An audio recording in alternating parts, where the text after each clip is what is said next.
Good evening. Labas vakaras visi. Good to see you back tonight. Smagu matyti jūs sugrįžus. Tonight we're going to talk about three cities. Šiandieną mes pakalbėsime apie 3 miestus. And we're going to look at Smyrna, Pažvelgsime į Smirną, Thyatira, Tiatyrų miestą ir Pergamą. The first time I came here, we came from Athens. Pirmas sykį, kai aš atvykau, mes keliavom iš Atėnų.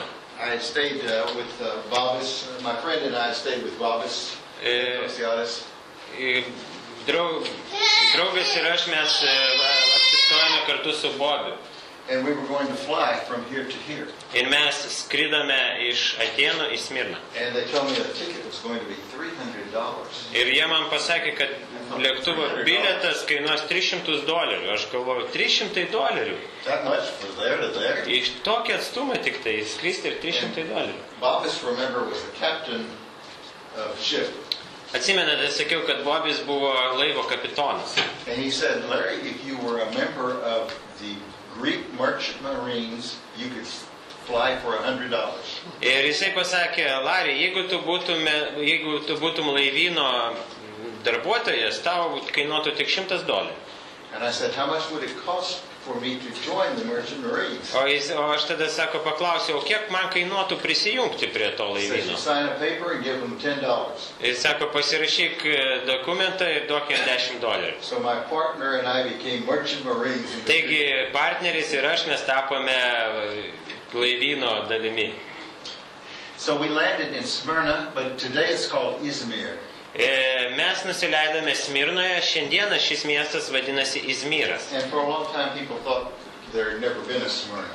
Ir daugelį metų žmonės manė, kad niekada neegzistavo Smirna. Because the ancient city of Smyrna was buried underneath the new city of Izmir. Nes senovinis Smirnos miestas buvo tarsi palaidotas po šiuolaikinio Izmiro miesto pastatais. So they did some excavation there and they found enough to tell them that this was the site of ancient Smyrna. Taigi jie atliko galiausiai kasinėjimus ir rado pakankamai įrodymų, kad vis dėlto šis miestas egzistavo. Now these 7 churches are the 7 churches of Asia that are in Revelation 2 and 3. Štai 7 miestai iš 7 bažnyčios buvo čia aprašytos Apreiškimo knygoje. And when John writes from the island of Patmos, he writes to all of these churches that he'd probably been a circuit preacher to all of them. Taigi, kai Jonas rašė iš Patmos salos, jisai rašė visiems tiems 7 miestams. Gali būti, kad jisai pamokslavo visose juose.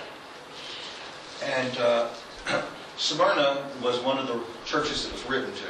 Ir Smirna buvo vienas miestas, kuriam rašė Jonas. It's in the 2nd chapter, verses 8 through 11 of Revelation. Tai antrame skyriuje nuo 8 iki 11 eilutės Apreiškimo knygos. And the Bible there talks about the temple or the synagogue of Satan. Ir Biblija kalba ir mini Šėtono sinagogą, šventyklą. And when it says that, it was referring to the fact that there are a number of Jews there that were persecuting the church. Ir minėjo, ir kai kalba tenai, sako, kad sorry, can you repeat? There were a number of Jews there that were persecuting Christians. Kad ten buvo tam tikra grupė žydų, kurie persekiojo krikščionis. Now,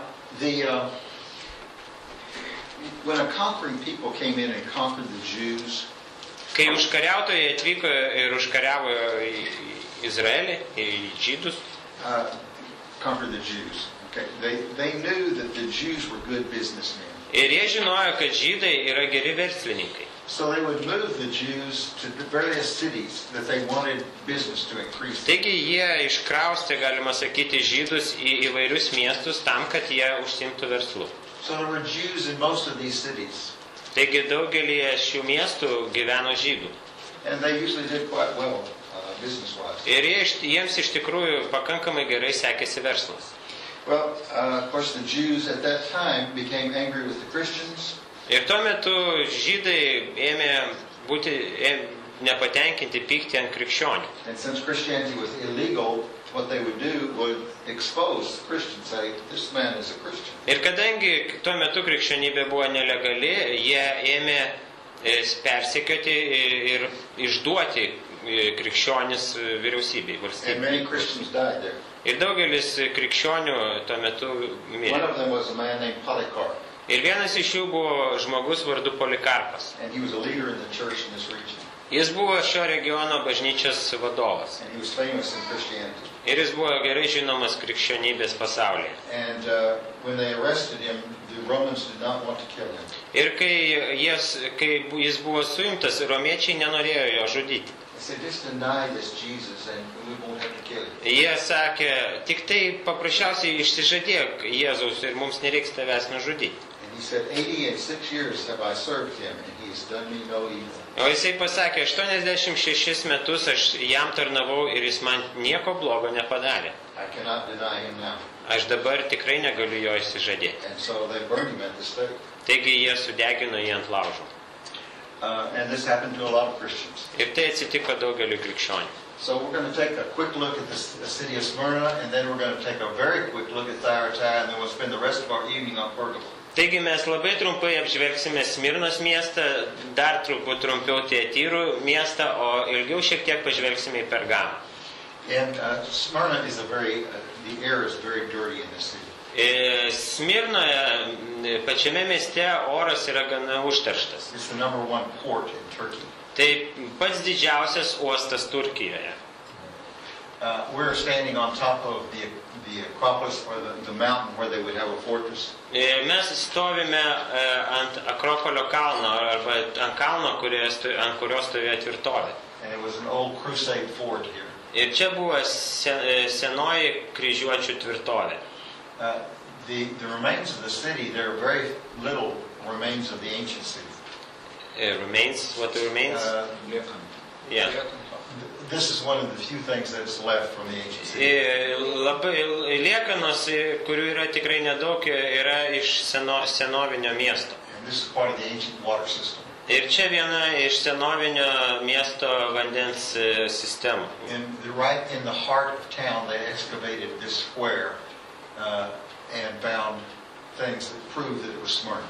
Ir pačiame miesto viduryje jie atliko kasinėjimus ir būtent toje vietoje jie atrado įrodymų, kad Smirnos miestas egzistavo. And so we can know that the Bible, when it says that there was a city named Smyrna, ir mes žinome, kad Biblija mini miestą vardu Smirna ir būtent toks miestas buvo atrastas. You'll find that there are many cities that the Bible mentions, and even countries that they said these never existed, but now we know they exist. Ir daugelį tokių panašių istorijų jūs galite aptikti, kai skaitote, pavyzdžiui, Biblijoje apie kažkokį miestą arba netgi visą tautą. Ir anksčiau jų nebuvo rasta, bet galiausiai jos buvo atrastos ir įrodytos, kad tikrai egzistavo. And that's because parts of the Bible were written before history even came along, as far as historians. Taip atsitinka dėl to, kad Biblija buvo parašyta dar daug metų prieš tai, kai iš viskas istorija prasidėjo, istorikai ėmė darbuotis. Gal išjungkime šias šviesas ir tada geriau matysis nuotraukas. So now we're going from Smyrna by car to Thyatira. Taigi dabar mes einame iš Smirnos į Tiatyrus. And in Thyatira, again, they did not excavate very much of the city.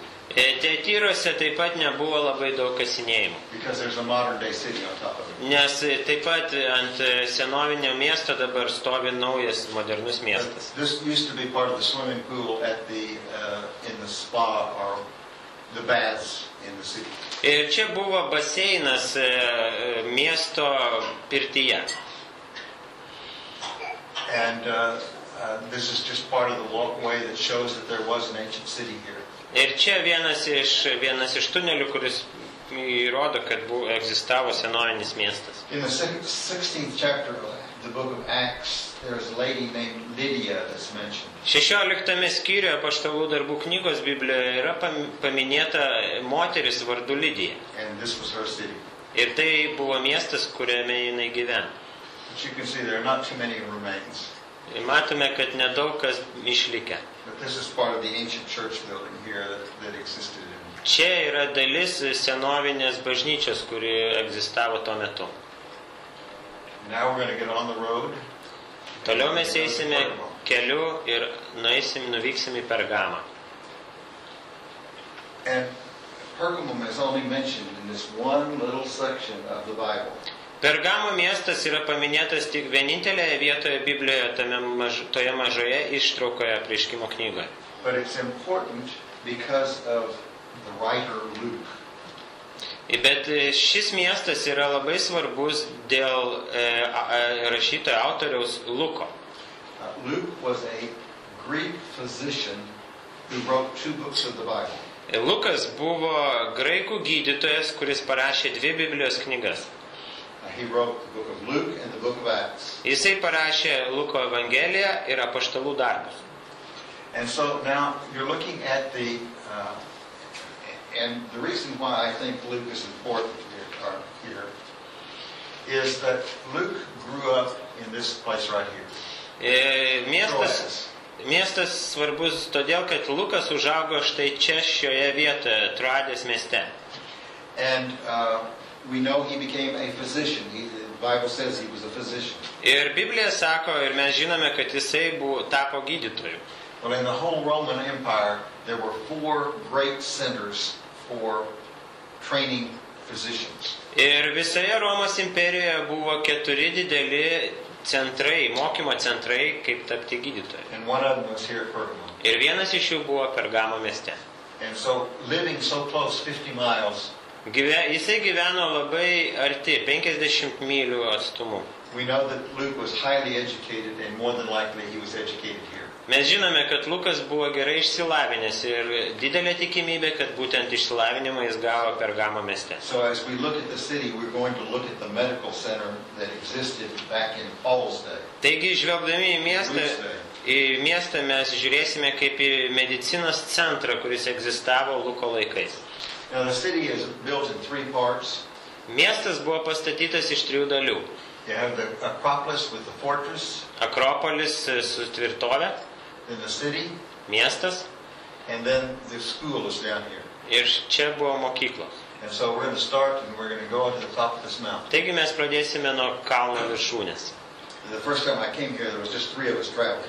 Ir kai pirmas sykį aš čia atvykau, keliavome tik tai 3 mes. And we hired a taxi driver to drive us up here. Ir mes pasamdėme taksi, kad nuvežtų mus į tą vietą. He did not have very good tires on his car. Ir jo mašinos padangos buvo nelabai geros. And he thought he was in a race to go to the top. Ir jisai manė, kad jisai ralyje dalyvauja, kai vežė mus į viršų. And I learned to pray a whole lot. Ir iš tikrųjų aš labai išmokau melstis tada. But when we got to the top, there were some interesting things to see. Ir kai mes pakilome į viršų, buvo labai įdomu pamatyti kažką. You can see how the layout of the city was. Tai štai brėžinys, kaip maždaug atrodė miestas. Now, as you get to the top, the road comes to an end and the gate is up here. Kai pakilė į viršų, kelias baigėsi ir tu atsiduri prie vartų. Who do you think would build a building here at the front of the gate of the city? Kaip manote, kas čia pastatė po šios pastatus prie pat miesto vartų? Who? Christians. Krikščionis, taip. That's right. There was a church. The Lord's church was here. Čia viešpaties bažnyčia buvo šioje vietoje. And they put it there so that when people came, they would see these people, these Christians are here and they're legal. Ir jie statydavo miesto pradžioje dėl to, kad tie, kurie atvykdavo, matytų, kad šiame mieste yra krikščionys ir jie legalūs čia gyventojai. Now, on top of this mountain, there was not just a fortress, but it was also called the home of the gods. Ant kalno viršūnės ne tik buvo tvirtovė, bet buvo pastatas, kuris buvo vadinamas Dievo namai. And Dievų namai. they built a lot of temples up there. Nes ten buvo statoma daug šventyklų.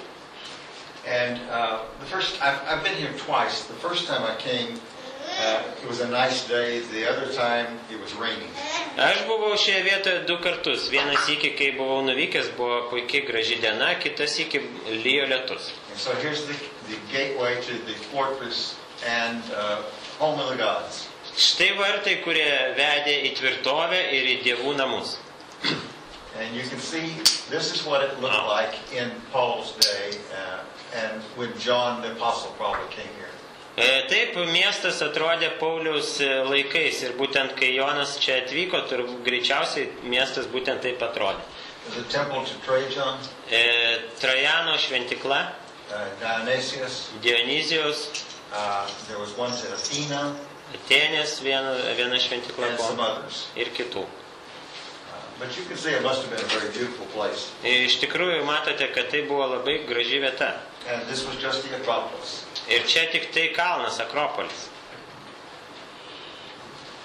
So now we're standing on the inside of the gate looking out. You can see the modern day city of Pergamum. Ir mes stovime ant kalno, žvelgiame žemyn ir dabar jūs galite matyti šiuolaikinį miestą, Pergamo miestą. This would be one of the intellectual centers of the Roman Empire. Tai buvo vienas iš intelektualinių centrų Romos imperijos. Some of the cities have started building libraries. You remember you saw the library last night at Ephesus? Kai kurie miestai turėjo savo bibliotekas ir atsimenate vakar mes žvelgėme į Efezo miesto biblioteką. Well, Pergamum had the second greatest library in the world at that time. O Pergamo mieste buvo antra pagal dydį pasaulyje biblioteka. And of course they didn't have printing presses back then. Aišku, kad tuo metu nebuvo spausdinimo mašinų. So a library would send a representative to another library somewhere. Taigi, biblioteka siūsdavo savo atstovą į kažkokią kitą biblioteką. And see what documents do they have that we don't have. Ir jų darbas buvo išsiaiškinti, kokius dokumentus biblioteka turi, kita biblioteka turi, kokių jie neturi. And then they would make copies of it and bring it back in scrolls and put it in their library. Jie darydavo kopijas, perrašydavo ir atgabendavo į savo biblioteką. The number one library in the world was at Alexandria, Egypt. Ir pati didžiausia biblioteka pasaulyje buvo Aleksandrijoje, Egipte. Unfortunately, it burned many years ago. Ir gaila, kad jis sudegė daug metų atgal. But there was competition between Alexandria and Pergamum. Tai buvo tarsi varžybos tarp Aleksandrijos miesto ir Pergamo miesto bibliotekų. Now, the material they wrote on was papyrus. Medžiaga, ant kurios jie rašė, vadinosi papirusas. And papyrus was made in Egypt. Ir papirusas buvo gaminamas Egipte. So Alexandria convinced Egypt not to sell papyrus to Pergamum anymore. Taigi Aleksandrija įtikino Egiptą nebesiųsti daugiau pergamentų į papirusų į Pergamą. So they had to figure out another way to get a material to write on. Taigi Pergamo miestas turėjo sugalvoti kitą būdą, kaip gauti medžiagą, kurios rašyti. And they came up with a substance called parchment. Ir jie surado pakaitalą, kurį pavadino pergamentu. Which was part of a type of skin that they used. Tai buvo gaminama iš odos. And this led to a different kind of books. Instead of scrolls, they started literally making books like we open up. Ir galima sakyti, kad čia būtent ir prasidėjo normalių, kokių mes dabar turim įprastų knygų era, kai vietoj to, kad vynioti ritinius, jie pradėjo gaminti taip, kaip mes dabar turim knygas. Taigi buvo šiame mieste išrastos knygos tokios, kokias mes jas dabar turim. And here's part of the ancient fortress. Štai yra dalis senovinės tvirtovės. And my understanding is that during the Crusades, part of this was used. Ir aš suprantu, kad kryžiaus žygių metu dalis tvirtovės buvo naudojama. And some more of this is part of the barracks. Tai dalis barakų arba kareivių gyvenamų vietų. And here is the theater. You can see the city, how large a city it is today. Matote, koks didelis šiandien yra miestas. And the school is going to be out this way. Ir mokykla buvo kažkur toje vietoje. But this is a theater built into the side of the mountain. Čia buvo teatras, kuris buvo pastatytas ant kalno šlaito. And you can see a little bit better here. Štai čia geriau matosi. You can see it's very steep. Labai status. And the actors would be down here, or Aktoriai vaidino štai čia, whoever the speaker was. kalbėtojai taip pat, But they had very good acoustics. bet labai akustika buvo gera. So we sent somebody down to the bottom, and they could speak to us easily up here. Taigi mes nusintėm vieną žmogų į apačią, kad jis kalbėtų ir mes pačiame viršuje labai gerai girdėjom. It was interesting that the person here could be heard there. Įdomu, kad žmogus, būdamas apačioje, jį labai gerai girdėjai, būdamas viršuje. Because they're talking up the hill. Nes jis kalbėjo į viršų But kalną. people here talking, they could be talking in a normal voice conversation, and he doesn't know it. He can't hear it. Bet būdami viršuje, jeigu mes kalbėtume normaliai, tai tas būdamas apačioje jisai nieko net negirdėtų. I decided not to climb down. It was too steep. Aš nusprendžiau nelipti žemyn, nes buvo per daug statų. Okay, I had the same call. No, not tonight. And this I was showing the aqueduct that was down below. That they What used is for this? The aqueduct for bringing water. Ai, štai čia ta linija yra vandens kanalas, kuriuo jie naudoja vandenį. Kuriame. And this is Dennis Swain, who I told you about last night. He is a teacher at Eastern New Mexico State. Šis žmogus vardu Dennis Swain, jis yra mokytojas rytų Eastern New Mexico State University. Rytų New Mexico universitete. And he's looking at these blocks and saying, Larry, he was telling me that these are very ancient, that these would have dated back to the time Paul was, or John was there. Taigi jisai žiūri tos akmenis ir sako, kad iš tikrųjų jie labai seni ir siekia Jono ir Pauliaus laikus. And of course we know what this is, don't we? Ir mes taip pat vėlgi žinome, kas čia yra, ar ne? Okay, most of the bodies are broken off, aren't they? Daug tupyklų nulaužta. I could tell you a lot of things about this, but I will not. Aš galiu daug papasakoti apie tai, bet It would be nepasakosiu. more information than you want. Daugiau informacijos, negu jūs norite. There is this bush here, and I saw it, and it had pieces of cloth tied all over it. Aš pamačiau šį krūmą čia ir ant jo augo medvilnė. And they told me that Muslims believe that this is a holy bush. It's a type of plant that they consider to be holy. Ir musulmonai mane, kad šis krūmas yra šventas. And they believe that if you write a prayer on a cloth and tie it to this bush, it will last a long time. Ir jie tikėjo, kad jeigu tu užrašydavai maldą ir pririšdavai prie to krūmo, tai jin geriau veikdavo ir It's more išsipildydavo. of the ruins of the fortress. Čia dar šiek tiek tvirtovės griuvėsių. Now this is the temple to Trajan. Tai buvo Trajano šventikla. And I told you that, people would build temples to emperors to impress them and get better tax rates. Ir aš vakar sakiau, kad žmonės statydavo šventiklas imperatoriams tam, kad jį padarytų geresnį įspūdį ir kad jie imperatoriai geriau su jais elgtųsi.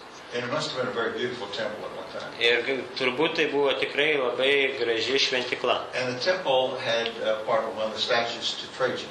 Ir vienoje vietoje šventiklos stovėjo Trajano skulptūra. It was Roman law that they had to have a statue to whoever the emperor was, at least one in the city, honoring that emperor. Buvo toks įsakymas Romos imperijoje, kad mieste būtinai turėjo būti bent viena imperatoriaus skulptūra. The problem they had was sometimes they changed emperors pretty rapidly. Ir problema buvo ta, kad jie kartais labai dažnai keisdavo imperatorių. So it's hard to make a whole statue quickly. Taigi buvo labai sunku pagaminti visą skulptūrą So imperatoriaus. you notice this statue doesn't have a head on it. Taigi pastebėjote, kad ši statula neturi galvos. What they would do is leave the statue and make a new head and put it Taigi on. viską, ką jie darydavo, jie palikdavo statulą, bet pakeisdavo galvą. So all of the emperors had perfect bodies. Taigi visi imperatoriai turėjo tobulus kūnus. And again, the temple. Ir vėlgi šventikla. Now we're going to go over to another temple. Mes atkeliavome į kitą šventiklą. And this is the temple to Zeus. Čia yra Dzeuso šventikla. Zeus was considered the top of the gods, or the chief god. Dzeusas buvo laikomas dievų vadas, dievų dievas. Now in Revelation, this temple is mentioned. Ir Apreiškimo knygoje ši šventykla yra minima. It refers to it as the throne of Satan. Ir būtent tenai minima, kai minima ši šventykla, jinai vadinama yra Šėtono sostas. And it indicates Christians were killed here. Ir sakoma, kad čia buvo žudomi krikščionys. Now this is only the foundation of it. Ir čia tik tai pamatai. In World War I, Pirmo pasaulinio karo metu the Turks were allied with Germany. turkai buvo Vokietijos sąjungininkai. And Germany sent some archaeologists over here. Taigi vokiečiai atsiuntė čia archeologų komandą. And they found almost all of the remains of the temple, but they were just all fallen down on the ground. Ir jie atrado beveik visas šventyklos liekanas, bet jos buvo išmėtytos aplinkui ant žemės. So Turkey needed money. Turkijai reikėjo pinigų. And so the German government bought all the remains of this temple. Taigi Vokietijos vyriausybė nupirko visas šios šventyklos liekanas. Nobody dreamed that they could put them back together. Nobody? People in Turkey didn't realize that they could put them back together. Žmonės Turkijoje nesuprato, kad galima jas visas sudėti kartu ir atstatyti. One ancient historian had written and said that the story of the wars of the good gods with the bad gods was part of the frieze of the building. You understand frieze? No, what? The frieze is like, a building is like this. Mm-hmm. This section right here is very ornate with sculpture. Yeah. So what the message? Can you repeat it? This historian had written that the frieze and around the sides of the building was the story in sculpture of the war between the good gods and the bad gods. Šioje šventykloje buvo nuostabios freskos, kurios vaizdavo karą tarp dievų. So, to put this together would be really a great thing. Taigi viską kartu sudėti ir atstatyti iš tikrųjų būtų labai nuostabu. So the Germans took all those remains back to Berlin. Taigi vokiečiai pasiėmė visas liekanas ir nugabeno į Berlyną. And they built a museum called the Pergamum Museum. Ir jie pastatė muziejų, taip ir pavadinė jį Pergamo muziejus. And you can go there today. I went there about 4 years ago. Jūs galite ten nuvykti. Aš buvau tenai maždaug prieš 4 metus. And if you're ever in Berlin, it's the place to go. Ir būtent jeigu jūs būsite Berlyne, iš tikrųjų gera vieta ten apsilankyti. Because they've completely reassembled it. Nes jie visiškai atstatė, surinko tai. And you can see it is shaped like a throne. Ir matote, kad forma tos šventyklos kaip sostas. The idea that the God would sit here. Ir mintis buvo tokia, kad Dievas čia sėdi. And if you can see in here, jeigu matote čia, they were able to put this back together, and where they would have some pieces missing, they would go ahead and fill it in with not cement, but whatever, to make it look like the full story. Ir jeigu kažkokių dalių trūkdavo, jie paprasčiausiai užpildydavo ten šiuolaikiško medžio gomą. So it went all the way around here and here and back on the other side, the same way over here and here. Ir buvo visur aplinkui tokios freskos. And for the roof part of it, I don't remember exactly, but I do remember on this side of the museum they had a whole lot of it too. A whole lot of the sculpture. Ir neatsimenu tiksliai, bet muziejuje yra, kad čia šioje pusėje buvo daug labai skulptūrų visokių. So some of our brethren were killed here. Taigi, this is the site. Kai kurie iš mūsų brolių buvo ten nužudyti.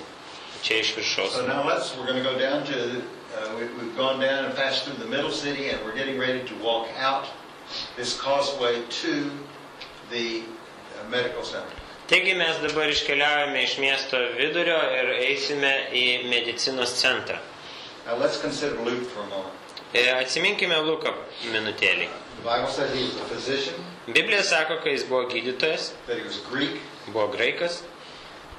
From reading the way his writing style tells us that he was highly educated. Ir jo rašymo stilius mums byloja, kad jis buvo gerai išsilavinęs. Probably the only person that was educated as much as he was in the Bible would have been Paul himself. Ir turbūt panašaus išsilavinimo žmogus Biblijoje galėtų būti tik nebent Paulius pats. Luke writes the book of Acts and he writes the book of Luke. Taigi Lukas parašė Apaštalų darbų knygą ir Luko Evangeliją. For a long time people criticized Luke and said, we don't believe that Luke ever wrote. Ir That there ever was a Luke. daugelį metų žmonės kritikavo šią nuomonę ir sakė, kad ne, Lukas iš tikrųjų net nebuvo tokio. And they said somebody wrote these books around 300 AD, not when the Bible says. Ir kai kurie sakė, kad šios knygos iš tiesų buvo parašytos maždaug 300-aisiais šios eros metais, o ne tada, kai Biblija sako. And a man named William Ramsey, who believed that, decided that he would prove that that's true. Ir žmogus vardu Williamas Ramsey, kuris tikėjo šią teoriją, jisai sako, gerai, aš įrodysiu, kad taip ir buvo. And he did a deep study of Luke and Acts. Ir jis labai kruopščiai nagrinėjo ir studijavo Luką, Apaštalų darbus. And he made a decision that they were the most accurate historical books in the ancient world. Ir jisai priėjo išvadą, kad šios knygos iš tikrųjų yra tiksliausios senovės istoriniai šaltiniai. And he changed his view of the Bible and took a much more conservative view. Ir jisai pakeitė savo nuomonę apie Bibliją ir tapo labiau konservatyvesnių pažiūrų. Now, it would not be surprising that Luke would go to school here since he lived so close. Taigi nebūtų staigmena, jeigu Lukas ėjo į šią mokyklą, nes jis gyveno visai netoliese. And that one of the top libraries in the world and one of the top schools, medical schools, was here. Tai buvo viena iš didžiausių bibliotekų pasaulyje ir viena iš geriausių mokyklų, medicininių mokyklų. Back then, doctors were wealthy. Tuo metu gydytojai buvo turtingi. It was a very honorable profession. Buvo labai garbinga profesija. So why in the world would Luke leave a lucrative, honorable profession to follow a crazy man like Paul? Ir kamgi tada Lukas būtų palikęs tokią gerą profesiją, pelningą profesiją ir sektų Pauliumi? Now I say Paul is crazy. Tokiu išprotėjusiu Pauliu. Ir aš vadinu Pauliu išprotėjusiu. If there was no God and he was lying, then the man was crazy to go through all he went through. Nes jeigu nėra Dievo ir jisai melavo, tai jisai tikrai tada yra išprotėjęs. And why would an educated man like Luke follow a crazy man? Ir kodėl toks išsilavinęs žmogus kaip Lukas imtų sekti tokiu išprotėjiu kaip Paulius? Luke had to see some things that made him believe that this man is authentic, that he is from God, and that there really is a God, and that there really are miracles. Lukas turėjo kažką pamatyti ir įsitikinti, kad iš tikrųjų yra Dievas ir ką šis žmogus sako yra tiesa. So I began to think, doctors back then, they couldn't have been very smart. Aš maniau, kad gydytojai tuo metu turbūt nebuvo labai išmintingi. I bet they were a bunch of fakes. Turbūt daugeliu iš jų buvo šundakteriai. In America we use the word quack. Tai vat būtent šundakteriai tokie. Somebody that pretends to know what something, but he doesn't really. Kurie apsimeta, kad kažką žino, bet iš tikrųjų nieko nežino. So I decided I'm going to study Greek medicine of that age. Taigi aš nusprendžiau šiek tiek pasigilinti į to meto graikų mediciną. And I was surprised to learn that all of Western medicine is based on the medicine that was taught during this time period. Ir aš buvau labai nustebęs, supratęs, kad visa dabar vakarų medicina remiasi to meto graikų medicinos patyrimais. All of you have heard of Hippocrates. Sorry? Oh, yeah. Hippocrates. Yeah, but what about this? Okay. You've heard of Hippocrates. Ar jūs girdėjote apie Hipokratą? Okay. You've heard of the Hippocratic Oath. Apie Hipokrato priesaiką. Okay. He wrote that shortly before this time period when Luke went to school. Hipokratas būtent parašė tą priesaiką šiek tiek prieš Luką dar, kai jisai tenai studijavo. And the Hippocratic Oath simply says, I will try to help, I will try not to do any harm to the person I try to help. Ir Hipokratas sakė, kad aš stengsiuosi padėti ir nieko žalingo nepadaryti tam žmogui, kurio rūpinsiuos. And so Hippocrates taught that the body is the best healer of itself. Hipokratas teigia, kad pats kūnas yra geriausias gydytojas. We have mechanisms in our body that try to heal itself. Ir mes turime tokį mechanizmą savo kūne, kuris savaime gydo save. And so he said the job of a physician is to help the body help itself. Taigi darbas gydytojo yra padėti kūnui, kad kūnas padėtų savo. And he also believed that we are made up of body, mind and spirit. Three parts. Ir jisai tikėjo, kad mes esame sukurti iš 3 dalių – kūno, kūno, proto ir dvasios. And he said that many ailments that are on the body Ir jisai sakė, kad daug elementų yra ant kūno. are really caused by the mind or by the spirit. Kad daugelį dalykų, kurie yra mūsų kūne, yra atsiradę dėl mūsų proto arba mūsų dvasios. If I could make an example. Pavyzdžiui, If you had a balloon right here, jeigu jūs turite balioną, kažkur buvo čia. if I pushed in on this side of the balloon, Jeigu aš paspausiu iš tos pusės baliono, what would happen? kas atsitiks? This side would bulge out, wouldn't it? Kita pusė išsipūs. And so we're looking at this side and say, there's a problem here. Ir mes jeigu žvelgsime į tą pusę, matysime, sakysime, o čia yra kažkokia problema. Is this the problem or is this the problem? Taigi, ar iš tikrųjų čia problema, ar iš ten problema? And so he said, many times when people have physical problems, they are due to the fact that it's psychological or spiritual. Taigi jisai sakė, kad jeigu žmogus turi kūniškų problemų, dažniausiai tai yra arba psichologinė, arba dvasinė problema. So his philosophy is that we need to help, if we are going to try to help a person heal, you need to work on body, mind and spirit. Ir jo idėja buvo tokia, kad jeigu jūs norite padėti žmogui pasveikti, jūs turite darbuotis su kūnu, protu ir siela. And also during this time period, they began to develop medicines. Ir būtent tuo metu buvo išrasti vaistai. And what they did was a man named Galen, Ir žmogus vardu Galen, he decided to start studying all the folklore medicines. ir jisai nusprendė nagrinėti ir studijuoti, išsiaiškinti visus senovinius medicinos vaistus. Like my grandmother would say, oh, you've got a cold, you need to drink some chicken soup. Ir mano mama sakydavo, o, tu peršalai, tau reikia buljono vištienos atsigerti. Well, we now know chicken soup helps. Ir mes žinome, kad buljonas vištienos padeda. So some of the things that women or people believed were, false. Taigi daug dalykų, kuriais tikėjo žmonės, iš tikrųjų buvo tik tai prietarai daugiau But tokie. some of them worked. Bet kai kurie iš jų veikia. So he would examine and check and see, does this work or does it not work? Taigi jisai juos nagrinėjo, tyrinėjo ir žiūrėjo, ar jie veikia ar ne. And he also discovered that sometimes things worked that were not really very good, but the person thought they were good, and because they thought they were good, it helped them heal. Ir jisai pastebėjo tokį dalyką, kad kai kurie dalykai, kai kurie tokie praktikos, jos gal nebuvo visai geros, bet jeigu žmogus tikėjo, kad tai padės jam, tai iš tikrųjų jam padėdavo. So they have this school here in which I'm going to tell you about how they approach medicine.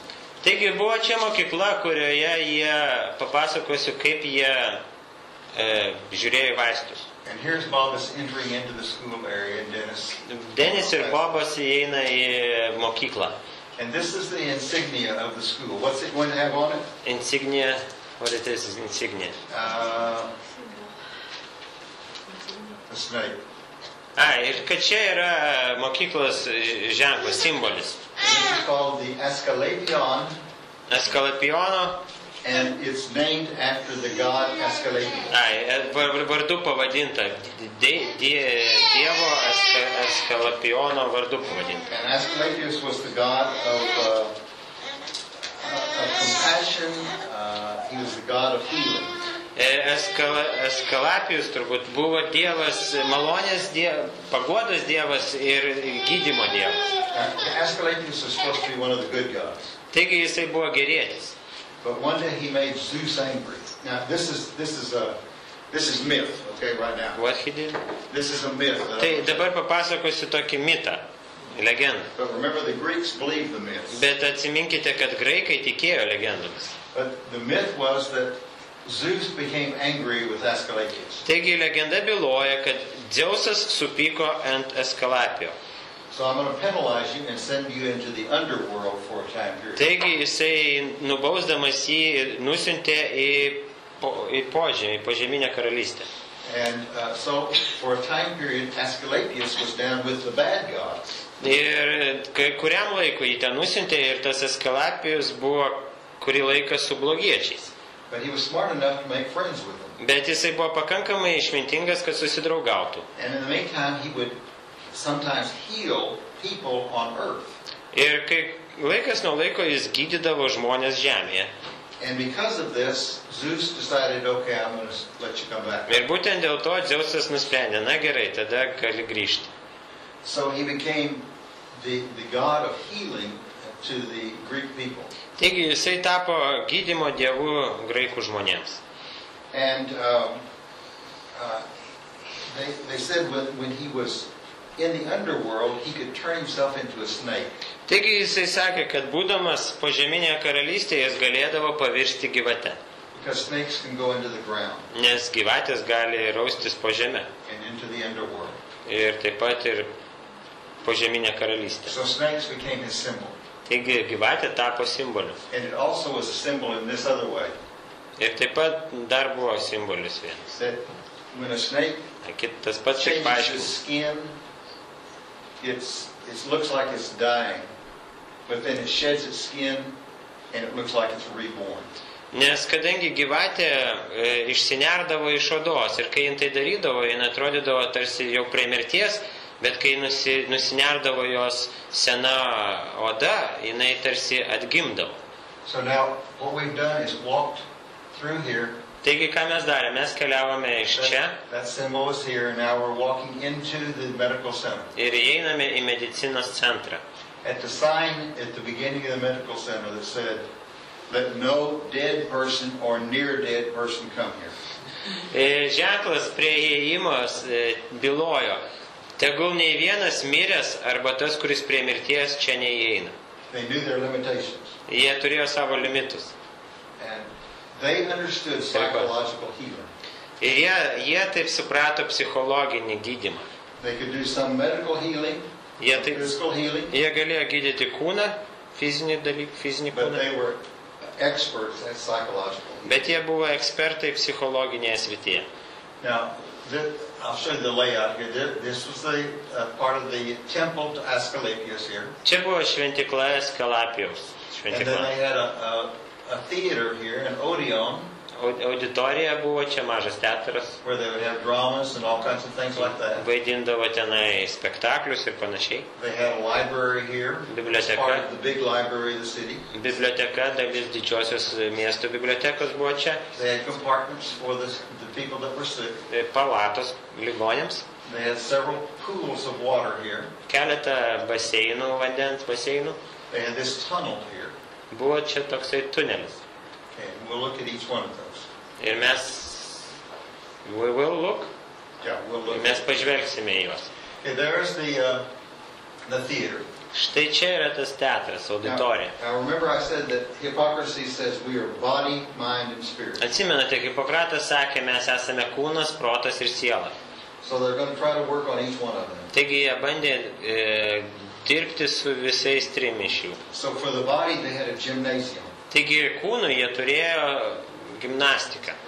And they would say to the sick person, you're going to have to get your body into better health and better strength. Taigi jeigu tu jautėsi blogai fiziškai, tu turėjai pastiprinti savo kūną. So you have to come here and work out. Taigi turėjai ateiti ir treniruotis. If you were overweight, they put you on a strict diet, on foods, they said, that were good foods for your body to lose weight. Jeigu jūs turėjote viršsvorį, jie paskirdavo specialią dietą tam, kad atsikratytumėte svorio. And then they would take you to these 3 pools of water. Ir jie tada nuvesdavo prie 3 vandens baseinų. One was very cold. Vienas buvo labai šaltas, One was medium. vienas vidutiniškas And the other one was warm. ir kitas šiltas. And so you would jump into this one, Iššokdavote į šaltai and it would shock the body. ir tai tarsi sukrėsdavo jūsų kūną. And then you'd go to that one, Ir tada nueidavote į šiltesnį and then to that one, ir į šiltą. and go again. Ir vėl iš naujo. Now, they didn't know exactly why this was good for you. But we know that. Jie nežinojo, kodėl tai yra gerai kūnui. Perhaps any of you belong to a modern spa. Bet jūs esate buvę turbūt pirtyje, ar ne, kažkur? At modern spas, you'll have a hot pool, and then you'll have one that we used to put ice in. Arba spa centruose, kur yra karšti baseinai ir netgi ten, kur ledai plaukia. They said this was good for the heart. Ir tai sakoma, kad yra gerai širdžiai. Because when you would go into the cold water, it would restrict your arteries. Jeigu jūs įlendate į šaltą vandenį, tai sutraukia jūsų arterijas. And then when you got into the hot water, it would expand them. O jeigu, kai ateinate į šiltą vandenį, jos prasiplečia. And supposedly this would Venus. helps you keep your arteries healthy. Ir taigi jūsų arterijos tada išlieka sveikos. So you can see the pools were right here. Čia štai buvo baseinai. So they had this, and then they had herbs and medicine and operations that they could actually perform towards helping the body parts. Surgeries, you mean? Operation, what do you mean? Pardon? You said operation? They had some operations. You mean surgeries? Yes. Okay. Ne, jie taip pat ir darydavo čia ir netgi operacijas ir gydydavo kūną visai įvairiais būdais. And some medicines that were. Ir taip pat buvo kai kurie vaistai čia gaminami ir panašiai. Okay, now that's working on the body. Now we're ready to work on the mind. Taigi čia buvo daugiau darbas su kūnu. Dabar pažiūrėsime, kaip jie dirbo su protu. They had the theater. Jie turėjo People could teatrą. go to dramas and comedies and just try to get a positive view on life. Jie organizuodavo tenai dramas arba komedijas, vaidinimus tam, kad teigiamų emocijų suteikti You go to žmogui. the library and read and try to improve. Ateidavai į biblioteką, skaitydavai, šviesdavai save. They wanted to make this place a happy place. Jie norėjo padaryti šią vietą laimingą vietą, Get people thinking positive. kad žmonės teigiamai mąstytų. Even doctors today Netgi šio dienų work very gydytojai. hard to try to get the person believing that I'm going to get okay. You're gonna get Netgi šių well. dienų gydytojai stengiasi, kad pacientai tikėtų, kad viskas bus gerai. Now they also had this tunnel. Ir taip pat jie turėjo šį tunelį.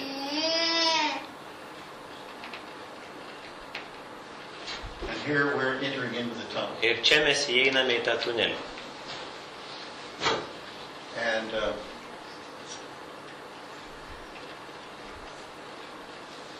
tunnel, this would be the ground level here, and this is all underground. Čia viskas po žeme. But you have steps that you go down into this. Jūs einate laiptais ir lipate. So after you've been here and you've been doing the physical part, trying to get the physical body fixed, Kai jūs susitvarkote savo fizinį kūną, they say it's time to go into the tunnel and take a nap. Jie sako, kad laikas eiti į tunelį ir numigti. And it's cool in there. Ir ten vėsu. And so you take your pillow Taigi pasiemate pagalvę, and you lay down here on the floor. atsigulėte ant žemės. And you can imagine people laying on the floor. Ir įsivaizduokite, čia žmonės gulėdavo ant žemės. And then the doctor would come up here, Ir gydytojas ateidavo iš viršaus and there were holes in the ceiling. ir lubose buvo skylės. And they could talk to you through those holes. Ir jie galėjo kalbėti per tas skylės su jumis. And they would say, you are getting very sleepy. Ir jie sakydavo, tu jau pasidarai labai mieguistas. They would put the person into a trance, Jie į transą patalpindavo žmogų, hypnotize them, užhipnotizuodavo. and then they would say, now you are going to dream about Asclepius. Ir jie sakydavo, dabar tu sapnuosi Eskalapijų. Augustine, Asclepius is coming to visit you. Augustai, Eskalapijus ateis tave aplankyti. he comes and visits you, it is a sure sign that you are going to be healed. Ir kai jis tave ateis aplankyti, tai bus ženklas, kad tu pagysi, See what pasveiksi. they're doing? Working on the mind? Taigi jie, matot, ką darė, jie dirbo su protu. Okay. So the person goes to sleep. Taigi žmogus užmigdavo. And maybe he dreams, and maybe, they say you're going to dream about Asclepius. Gal jis sapnuodavo, gal ne, bet jie sakydavo, tu sapnuosi Askalapijų. They had learned a secret also. Ir jie taip pat sužinodavo paslaptis. That often we dream about the last thing we think about before we go to sleep. Ir dažniausiai jie žinojo, kad mes sapnuosime tai, apie ką paskutinė mintis buvo prieš užmiegant.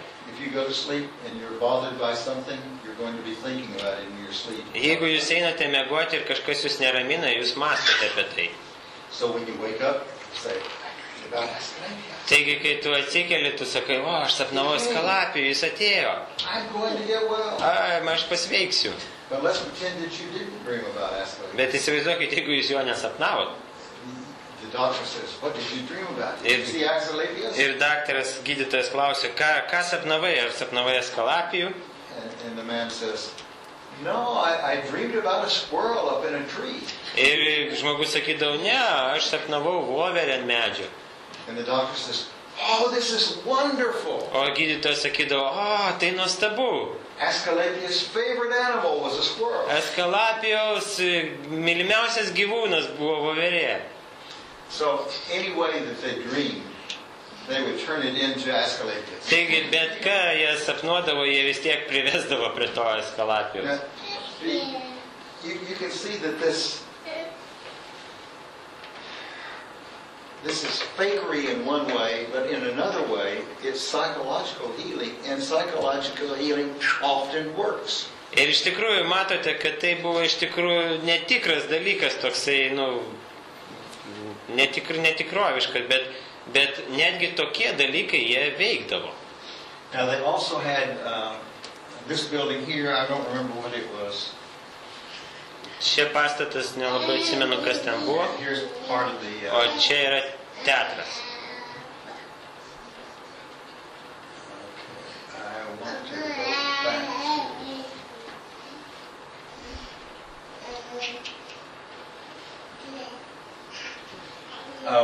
Okay, we've dealt with the mind part, okay? Taigi mes jau pažvelgėme į proto dalį. And they've done everything they could to get you in a positive view that you're going to get well. Jie viską darė taip, kad jūs pasijustumėte gerai ir teigiamai tai žiūrėtumėte. Now they have to deal with the spiritual part. Taigi dabar Body, mind, spirit. prieiname prie dvasinės pusės.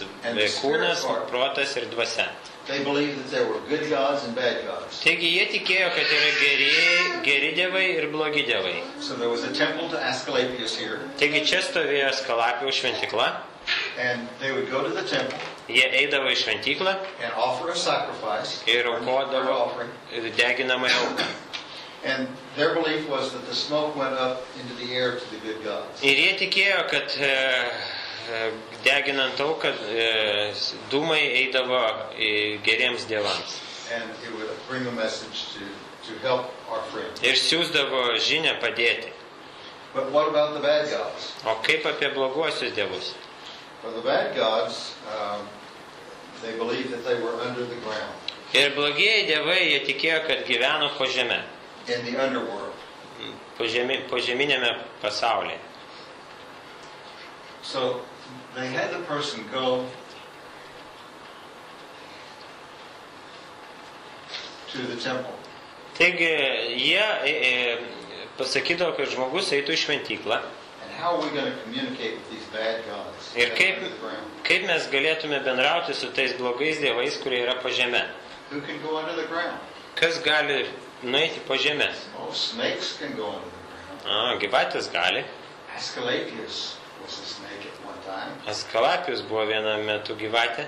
He was friends with bad gods. Ir jis buvo draugas su blogais dievais.